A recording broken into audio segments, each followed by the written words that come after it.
পোশাক কারখানায় কমছে না শ্রমিক অসন্তোষ। আশুলিয়ার জিরাবোতে দুই পোশাক কারখানার শ্রমিকদের মধ্যে সংঘর্ষে এক নারী শ্রমিক নিহত হন, আহত হন আরও ২০ জন। গাজীপুরে বকেয়া বেতনের দাবিতে সড়ক অবরোধ করেন বিক্ষুব্ধরা। প্রতিনিধিদের তথ্যচিত্রে বিস্তারিত ডেস্ক রিপোর্টে। গেল কদিন স্বাভাবিক কাজ চলার পর আবারও অস্থিরতা আশুলিয়া ও গাজীপুরের পোশাক শিল্পে। সকালে মাস্কট কারখানা খুলে দেওয়ার দাবিতে শ্রমিকরা জড়ো হয়। এক পর্যায়ে তারা পাশের রেডিয়েন্স গার্মেন্টসে হামলা চালায়। এ সময় ওই কারখানার শ্রমিকরা বাইরে বের হয়ে আসলে মাস্কটের শ্রমিকদের সঙ্গে সংঘর্ষ শুরু হয়। এ সময় রোকেয়া বেগম নামে এক নারী শ্রমিক মারা যায়। বৃষ্টির মতো ঢেলাইছে।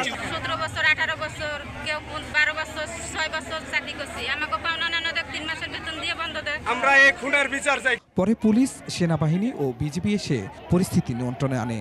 নিহত রোকেয়া মাস্কট গার্মেন্টসের সহকারী সেলাই মেশিন অপারেটর ছিলেন। ওয়ালটন টেলিভিশন মাত্র 25,490 টাকায় পাচ্ছেন গুগল টিভি। পুলিশ জানায় ঘটনায় জড়িতদের বিরুদ্ধে ব্যবস্থা নেওয়া হবে। আলোচনা করে তারপরে ওনারা এখান থেকে যাওয়া বা কাজ করার বিষয়ে এবং যিনি মারা গেছেন ওনার বিষয়ে আলোচনা করে সিদ্ধান্ত গ্রহণ করবে। এদিকে গাজীপুরের চন্দ্রাতে বকেয়া বেতনের দাবিতে নায়করা কারখানা শ্রমিকরা ঢাকা টাঙ্গাইল মহাসড়ক অবরোধ করে। চন্দ্রবতী এলাকায় চন্দ্রা নবীনগর সড়ক অবরোধ করেন ব্যাক্সিমকো টেক্সটাইল কারখানার শ্রমিকরা।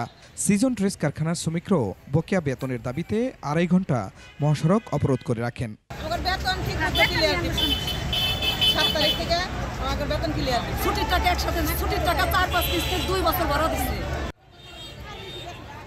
খুরশিদ আল মুকুল, ডেস্ক রিপোর্ট, 21 টেলিভিশন।